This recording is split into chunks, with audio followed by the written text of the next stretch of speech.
touch.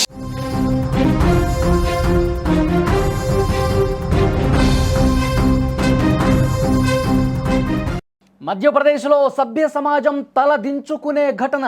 శవంపై లైంగిక దాడి చేసినటువంటి వ్యక్తి ఏడాదిన్నర తర్వాత సీసీ ఫుటేజీలో ఈ దారుణం వెలుగులోకి వచ్చింది.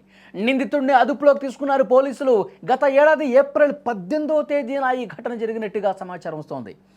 మనం మనుషులం అనే విషయాన్ని మరిచిపోయి క్రూరంగా ప్రవర్తిస్తున్నారు సైకో వెధవలు. సభ్య సమాజం తలదించుకునే ఘటన మధ్యప్రదేశ్లో జరిగింది. మార్చురీలో ఒక మహిళ మృతదేహంపై లైంగిక దాడికి పాల్పడ్డాడు. ఏడాదిన్నర తర్వాత సీసీ ఫుటేజ్తో ఆ దారుణం వెలుగులోకి వచ్చింది. బుర్హాన్పూర్ జిల్లాలో ఈ ఘటన జరిగింది. పోలీసులు నిందితుడిని అదుపులో కూడా తీసుకున్నారు. మధ్యప్రదేశ్ బుర్హాన్పూర్ జిల్లాలోని ఖక్నార్ కమ్యూనిటీ హెల్త్ సెంటర్ మార్చురీలో గత ఏడాది ఏప్రిల్ 18వ తేదీన పోస్ట్ మార్టం కోసం ఒక మహిళ మృతదేహాన్ని తీసుకొచ్చి ఉంచారు. స్ట్రెచర్పై తీసుకొచ్చినటువంటి ఆ మహిళ మృతదేహాన్ని చూసిన ఒక వ్యక్తి పక్కకు లాక్కెళ్ళి లైంగిక చర్యకు పాల్పడ్డాడు. సాయంత్రం 6:45 సమయంలో ఈ దారుణం జరిగినట్టుగా సీసీ ఫుటేజ్లో రికార్డ్ అయింది. ఏడాది కిందట జరిగిన ఈ ఘటన ఇప్పుడు బయటకు వచ్చింది. ఆ ప్రభుత్వ ఆసుపత్రికి చెందిన మెడికల్ ఆఫీసర్ డాక్టర్ ఆదియా దావర్ 7వ తేదీన స్థానిక పిఎస్లో కంప్లైంట్ చేశారు. ఈ ఘటనను సీరియస్గా పోలీసులు కూడా తీసుకున్నారు. పోలీసులు ఆ నిందితుడి మీద పలు సెక్షన్ల కింద కేసు పెట్టి దర్యాప్తు చేస్తూ ఉన్నారు. బౌరాఘాట్ ప్రాంతంలో తంగేపట్ గ్రామానికి చెందిన 25 సంవత్సరాల నీలేష్ బిలాలాను నిందితుడిగా గుర్తించి అతన్ని అరెస్ట్ చేసి కోర్టులో ప్రవేశపెట్టారు. ప్రస్తుతం జైల్లో ఉన్నాడు. ప్రభుత్వ ఆసుపత్రిలో మార్చురీ గదిలో నిందితుడు అసలు ఏ విధంగా ప్రవేశించాడు అన్నది ఇప్పుడు చర్చనీయాంశంగా మారింది. దర్యాప్తు చేస్తూ ఉన్నారు. సీసీటీవీలో ఆ రికార్డ్ అయినటువంటి ఆ వీడియో చూసి అందరూ ఒక్కసారిగా కంగు తిన్నటువంటి పరిస్థితి ఉంది. ఇంత దుర్మార్గమైనటువంటి సైకో వెధవలు ఇంకా మన చుట్టూనే తిరుగుతూ ఉన్నారు. ఇలాంటి వికృత ఆలోచనలతో సైకో ఆలోచనలతో ఉన్న మనుషులు మన మధ్యనే సంచరిస్తూ ఉన్నారు. మనుషుల మధ్య వాళ్ళు ఒక జంతువుల్లాగా ప్రవర్తిస్తూ ఉన్నారు, ఒక మృగాల్లాగా ప్రవర్తిస్తూ ఉన్నారు. ఇలాంటి వెధవల్ని ఏం చేయాలా?